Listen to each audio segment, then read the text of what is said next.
नमस्कार, मैं हूं दिनेश। स्वागत है आपका बेसिक कंप्यूटर के सीरीज थर्ड में।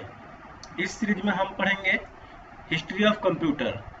इससे पहले हम लोग कवर कर चुके हैं what is computer, input device, processing device, output device, types of computer, computer की कमी, कंप्यूटर के गुण और कंप्यूटर कैसे काम करता है, इसको हम कवर कर चुके हैं। आज हम पढ़ने जा रहे हैं हिस्ट्री ऑफ कंप्यूटर, कंप्यूटर का इतिहास। कंप्यूटर हमारे अस्तित्व में कैसे आया, कंप्यूटर को लाने में कौन कौन से लोग योगदान दिए और कौन कौन सा मशीन को डेवलप करके हमें जो कंप्यूटर मिला जो आज हम यूज कर रहे हैं, जो प्रयोग कर रहे हैं। तो हिस्ट्री ऑफ कंप्यूटर एक छोटा सा डिफिनेशन है। The computer has evolved as a result for man search for fast and accurate calculating device. मनुष्य को एक ऐसे यंत्र की आवश्यकता थी जो कैलकुलेशन करे, तेज करे और शुद्ध करे, यानी कि फास्ट करे और एक्यूरेट करे। इसी कड़ी में सर्वप्रथम चीन के द्वारा अबाकस नाम का एक मशीन बनाया गया। आज से लगभग 3000 वर्ष पूर्व अबाकस मशीन बनाया गया। इसमें चीन में बोला जाता था, इस मशीन को, अबाकस को स्वाइन पेन के नाम से लोग जानते थे। सेकंड स्टेप में ये आप देख रहे हैं अबाकस।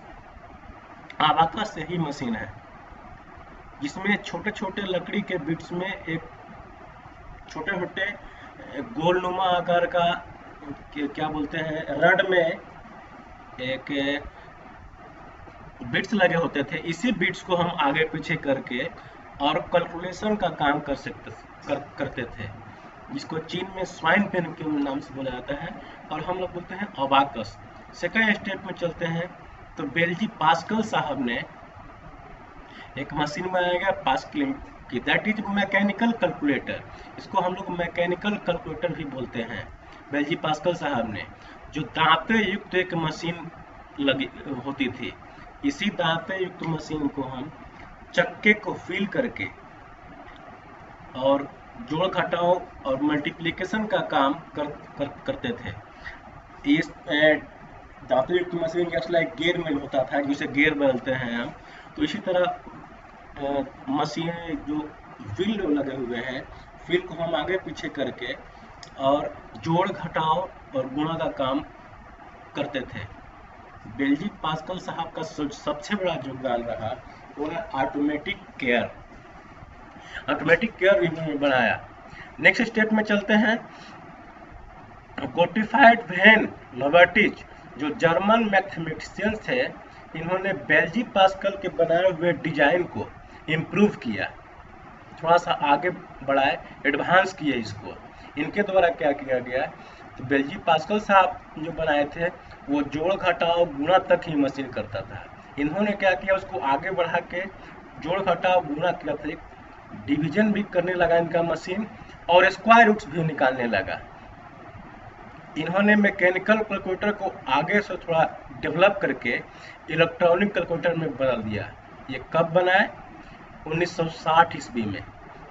नेक्स्ट स्टेप में अगर चलते हैं तो जैक्वार्ड लूम साहब ने, तो एक फ्रेंच मैन थे, 1801 ईस्वी में एक कार्डबोर्ड में फैब्रिक, कपड़े के ऊपर एक फैब्रिक प्रिंट होता था।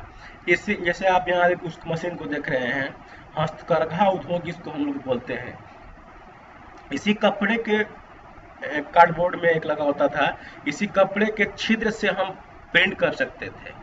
Mechanical finger passing through hold on punch card jetted pattern. इस पैटर्न में कपड़े के ऊपर एक छिद्र होते थे, इसी छिद्र से हम प्रिंट कर सकते थे। जिसको कौन बनाया, जैक्वार्ड लूम साहब ने 1801 ईस्वी में बनाया इस मशीन को। नेक्स्ट स्टेप में चलते हैं अगर, तो सबसे लास्ट में नाम आता है मेरा Charles Babbage, fathers of computer, जिन्हें कंप्यूटर का पिता कहा जाता है। ये एक इंग्लिश मैथमेटिशियन थे। इन्होंने डाटा प्रोसेसिंग के लिए स्टोर प्रोग्राम कॉन्सेप्ट, वह क्षमता जो कंप्यूटर को कैलकुलेटर से अलग करती है, एक ऐसा मशीन बनाया, फर्स्ट पर्सन जिन्होंने कंप्यूटर का कॉन्सेप्ट लाया अपनी पहली मशीन को डिफरेंस इंजन कहा। ये एक डिफरेंस इंजन सबसे पहला मशीन बनाया इन्होंने, उसको नाम दिया डिफरेंस इंजन। इसमें क्या करता था, सीरीज ऑफ लेबर्स यानी कि इनपुट करता था, और डिवाइस इसमें टू टाइपराइटर जैसे देखते हैं कोई भी आप टाइप करते हैं तो बिना प्रोसेसिंग किए हुए आउटपुट देता है, जनरेट करता है। तो ये उसी टाइप का एक मशीन बनाया जिनका नाम दिया डिफरेंस इंजन। आप इस कैलकुलेटर को, ये आप जो डिवाइस देख रहे हैं, पहले के टाइपराइटर मशीन जो देखे होंगे उसी का जैसा ये सेम है, जो कि इनपुट के बाद प्रोसेसिंग नहीं करता था, क्या करता था उसके बाद आउटपुट करता था, रिजल्ट देता है। उसी तरह ये डिवाइस जो मेरा है, इनपुट के बाद सीधे आउटपुट रिजल्ट देता है बिना प्रोसेसिंग किए हुए। ठीक, अब इस मशीन को भी ये आगे नहीं ले आ सके। क्यों नहीं आगे ले आ सके? क्योंकि उस समय जो टेक्नोलॉजी था वो उतना डेवलप नहीं था, मेट्रोलॉजी टेक्नोलॉजी तो था, उतना डेवलप नहीं था, इसलिए बड़ा मॉडल बनाने में ये असमर्थ नहीं है। इसके बाद वो रुके नहीं, उसके बाद उन्होंने एक एनालिटिकल इंजन बनाया जो स्टोर प्रोग्राम की मदद से, अभी हम लोग पढ़े थे कि इनपुट तो करा था, उसके बाद सीधे एकदम आउटपुट जनरेट करता था, लेकिन अब उसमें एक प्रोग्राम बनाया गया जो कि प्रोग्राम पहले से फीड होता था। उस प्रोग्राम के माध्यम से हम एडिशन करते थे, सब्ट्रैक्शन करते थे, मल्टीप्लिकेशन करते थे और डिवीजन भी करते थे। फिर उसके बाद इन्होंने इस प्रोग्राम को भी आगे नहीं ले आ सके। अब एनालिटिकल इंजन में क्या क्या होता था, चलते हैं उसके डिवाइस की ओर। Input device, output device, arithmetic unit और मेमोरी। जैसे हम पिछले हम क्लास में पढ़ चुके हैं, input, output, processing device, memory पढ़ चुके हैं। सेम वही चीज एनालिटिकल इंजन में भी होता था, जो इनपुट भी करता था, प्रोसेस भी करता था और आउटपुट भी करता था, और मेमोरी में कुछ स्टोर भी रख सकता था। यही जो मेरा मॉडल है, यही है मॉडर्न कंप्यूटर। यही कंप्यूटर आजकल चलते आ रहा है। इस मॉडर्न कंप्यूटर को भी चार्ल्स बेबेज साहब ने बहुत आगे नहीं ले आ सकते, इतना ही पर रुक गए। उसके बाद इन्होंने, उनके बेटे ने 1871 ईस्वी में एनालिटिकल इंजन को और वर्किंग बनाया और अच्छा मॉडल बनाया, तब जो मेरा जाके बना वो है मॉडर्न कंप्यूटर।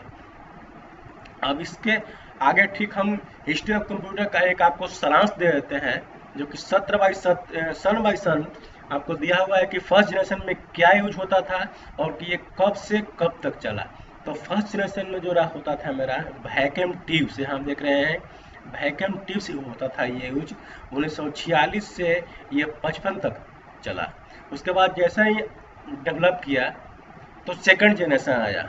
सेकंड जनरेशन में 1956 से लेकर 65 तक चला। उसमें वैक्यूम ट्यूब्स को हटाकर रिप्लेस करके क्या लगाया गया, ट्रांजिस्टर लगा दिया गया। उसके बाद जैसे ही थर्ड मेरा जनरेशन आया तो थर्ड जनरेशन में ट्रांजिस्टर को रिप्लेस करके 1966 से 1975 तक के बीच में आईसी लाया गया, जिसको बोलते हैं इंटीग्रेटेड सर्किट्स। ट्रांजिस्टर को रिमूव करके, हटा करके थर्ड जनरेशन में क्या लगाया गया, आईसी।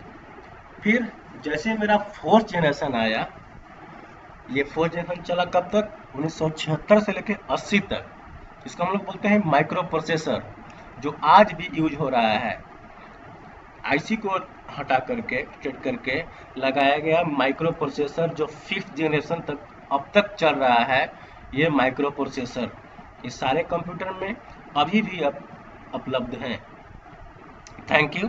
अगर मेरा वीडियो अच्छा लगा हो तो लाइक करें, सब्सक्राइब करें और शेयर करें। धन्यवाद।